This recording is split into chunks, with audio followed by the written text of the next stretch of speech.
हाँ, कक्षा 8 के विद्यार्थी ध्यान दें। ऑनलाइन क्लास में आप सबका स्वागत है।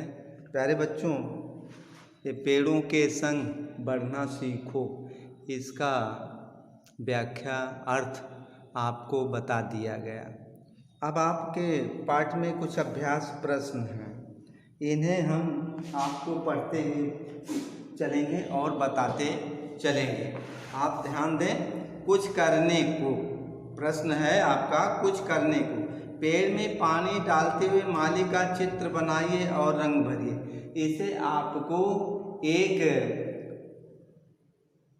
अपने कॉपी पर, एक पेपर पर आप इसे बना करके और रंग से उसे सजाइए। नीचे लिखे गए शब्दों की सहायता से आप भी एक तुकांत कविता बनाइए।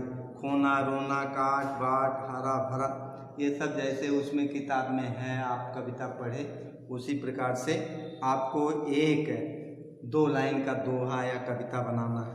अपने विद्यालय घर में एक पेड़ लगाइए और उसकी देखभाल नियमित कीजिए। यानी अपने पास पड़ोस अगर जगह पड़ी हुई है तो वहाँ वृक्ष को ला करके लगाएं और उसे पानी दे करके उसे हरा भरा करें। विचार और कल्पना के प्रश्न है, यानी विचार करना है, कल्पना करना है, यानी सोच कर। अगर पेड़ ना होंगे तो मनुष्य का जीवन कैसा हो जाएगा, इस संबंध में अपने विचार व्यक्त कीजिए।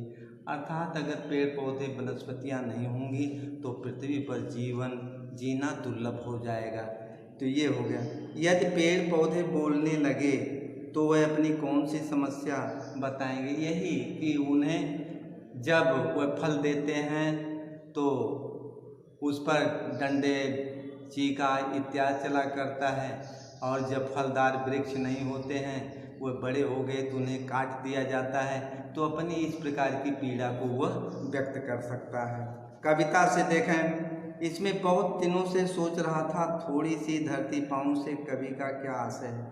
अर्थात वह कुछ करना चाहता है, पेड़ पौधों को लगाना चाहता है। वह उसके पास ज़मीन नहीं है, भूमि नहीं है, इसलिए वह कल्पना कर रहा है कि अगर मुझे भी मिल जाए तो मैं उसमें पेड़ पौधों को लगा करके बाग बगीचा तैयार करेंगे, हरा भरा करना चाहेगा। कविता में कवि की चिंता क्या है? कवि की चिंता यह है कि पर्यावरण को बचाए रखने के लिए हमें पेड़ पौधों को लगाने की और उसकी सुरक्षा करने की आवश्यकता है। इसी के प्रति वह चिंतित है। कवि क्या विनती कर रहा है? कवि विनती कर रहा है कि हमें पेड़ों को काटने से रोकना चाहिए। बच्चे और पेड़ संसार को हरा भरा किस प्रकार रख सकते हैं? बच्चे और पेड़, बच्चे जब प्रसन्नचित्त रहेंगे, पढ़े लिखेंगे तो परिवार हरा भरा खुशहाल दिखेगा। पेड़ पौधे अगर हरे भरे रहेंगे तो हमारा समाज, हमारा पर्यावरण वो स्वच्छ होगा और हमें सुंदर वायु जो है प्राप्त होगी। इस प्रकार वह रख सकते हैं। भाषा की बात में क्रिया के जिस रूप से ज्ञात होता है कि कर्ता स्वयं कर्ता न करके किसी दूसरे को कार्य करने के लिए प्रेरित कर रहा है, उसे प्रेरणार्थक क्रिया कहते हैं। जैसे पढ़ना, पढ़वाना। निम्नलिखित क्रिया शब्दों से प्रेरणार्थक क्रिया बनाए। खेलना, खिलाना, रखना, रखवाना, घूमना, घुमाना। इस प्रकार से आप इसे बना सकते हैं। फिर जहाँ पर वर्णों की आवृत्ति, यानी किसी वर्ण की आवृत्ति जब होती है तो वहाँ क्या होता है? अनुप्रास अलंकार होता है। तो इसमें बता रहा है कि संग संग एक एक बाग बगीचा, फूल फल अपनी पुस्तक से, यानी आज अनुप्रास अलंकार के उदाहरण हैं तो आप अपनी पुस्तक से खोज कर अनुप्रास अलंकार के 2 अन्य उदाहरण बताइए। तो आप इसमें 2 अन्य उदाहरण कौन सा बताएंगे? जैसे इसमें बताएं हैं, सबके सपने सोते, एक तो ये हो गया है, और दूसरा कौन सा? फल हरा भरा रखते, ये हो गया।